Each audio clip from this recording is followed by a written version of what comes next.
All right, thanks, Kent. Start by giving tremendous credit to Vanderbilt. Clearly coming in, we knew their ability to turn you over was number one in the country and leading the country in steals. And clearly their pressure really bothered us, the physicality in the first half. So we had a lot of empty trips there with the 11 first half turnovers. I thought the second half, guys played much stronger with the basketball offensively.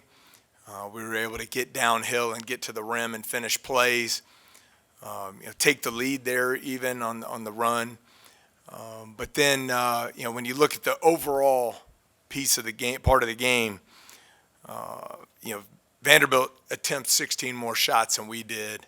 You look at the turnover margins and then their ability on the offensive glass with 17 rebounds there. Led to a huge discrepancy. I mean, we shot 50% from the floor, 83% from the free throw line. Should be good enough to win, but they won the field goal attempt battle there. And then I thought number 11 Hoggard, his shot making there and winning time was terrific. Cam was just telling us it kind of felt like a welcome to the SEC moment in that first half for a lot of the guys. Just what can they do and what can you guys do, I guess, to maybe learn from that first half, because you're going to be facing a lot of the same kind of physicality and elite athletic teams going forward. Yeah, I think, Glenn, just overall ball security, some of it was poor decision making, driving it into a lot of traffic, but that's what Vanderbilt does. They do a good job gapping your spin dribble and turning you over. We got caught up in the air a couple times and threw passes away. And they made us pay. That's why part of the reason they had 26 points in the paint in the first half. In the second half, we did a better job limiting that with less turnovers. But certainly the physicality of their players and their defensive pressure really bothered us in the first half.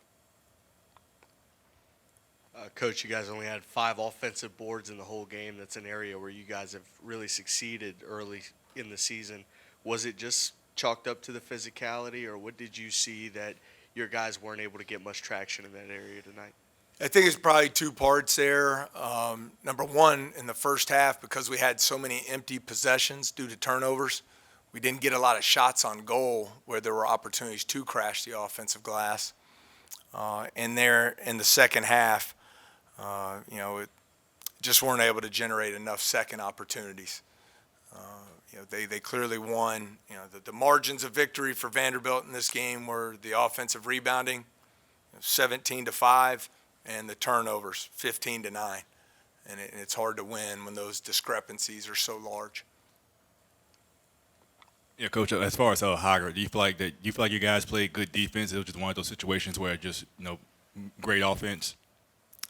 Yeah, I think it's a really good question. I'll have to look at it. I thought we were there in contesting some really tough shots off the dribble that you have to tip his cap to for making. I thought we did a better job keeping him out of the paint in the second half, but credit to him, he stepped up and hit some huge shots. And, in these games that are possession by possession, you can always go through and find the reasons why you didn't get the result you wanted. But I thought we had a lot of momentum there. We're on the large run. We actually take the lead. And then on the free throw box, we give up a free throw box out, didn't get the job done there. They hit a big 3. We missed the layup. Then next possession, we had a lane violation on a missed free throw, and they make both. So we gave up 5 points off 2 missed free throws. And in these tight, contested games, those little things become incredibly important. Obviously, you had mentioned ball security earlier, but based on kind of what you saw tonight, is there anything else that you'd like your team to work on offensively? Well, I think against a team like Vanderbilt, and great credit to them, they've turned people over all season long at a high clip. And I think it's really predicated on they're really good one-on-one defenders. So they're physical, they keep you in front, and that allows them to deny all your passing lanes, and they put you on an island to go and make plays. I thought in the second half, Jordan, Cam, really, Curtis had a couple great drives. I thought we figured it out and executed at a much higher level from a spacing and decision-making standpoint there. Yeah, I know Derek Fountain had some injuries in non-conference play.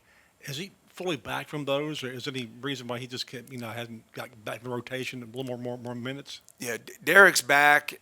He missed some time, and again, it's just some of these games is matchups. When I look at their lineup from a starting standpoint, Tyler Nickel, number 5, is a guard, and when he's at that 4 spot, we needed to play some 4-guard lineups there.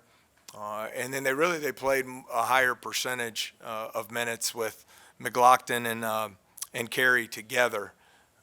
And so we felt Corey, with his activity level, the way he was finishing in transition, and the impact he's had on the glass, that we needed him on the floor there. Yeah, Coach, you mentioned Jordan and Cam attacking the basket in the second half. Was that a halftime adjustment? Did you all go into the game? How did you expect them to defend y'all there? Yeah, no, we wanted to be efficient from a spacing standpoint to open up some of the driving lanes. I thought their ball screen coverage in the first half I thought was really good. It disrupted us. We held on to the ball too long instead of advancing the ball and getting to the next action. I thought that really hurt us. Second half, it was much improved. We only turned it over 4 times. We were able to get higher percentage shots at the rim. I thought our spacing was better, and our explosiveness off the dribble was better for whatever reason in the second half. Coach, they had 26 points in the paint in the first half, and we saw a lot more Robert Miller with Corey Chess, that duo, in the second half, and you guys held them to 10. Can we expect more of that duo in the future? Yeah, I thought Robert was really good defensively for us. He's a really intelligent defender. He's able to fix some issues when mistakes happen out on the floor. But credit to Vanderbilt. I thought our interior defense was better in the second half, but they hit some big shots on the perimeter that were able to separate from us there in the last 7 minutes. Jordan Sears and Cam Carter attempted 16 of the team's 18 three-pointers. I guess, what do you think contributed to only those 2 really getting threes up? Well, I think I would go back to the credit to Vanderbilt, their one-on-one defense being so disruptive while also not getting beat off the dribble allows them to deny the three-point line. I thought they did a good job running us off the line. I think in the first half we might have only attempted 4. Second half, our three-point volume was much better.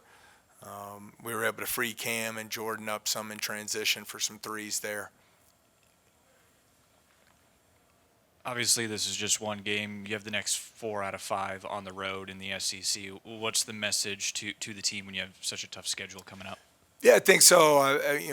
The plan of attack for us, especially on these Saturday, Tuesdays, guys got to make good decisions, get rested up tonight, and then we got to come in tomorrow. We'll learn from the film, and then we'll immediately turn our attention to Missouri on the road Tuesday night. And I think how you handle adversity, how you handle winning, how you handle losing is obviously going to be critical as we go through this league with the strength of the league this season. Good. All right. Thank you.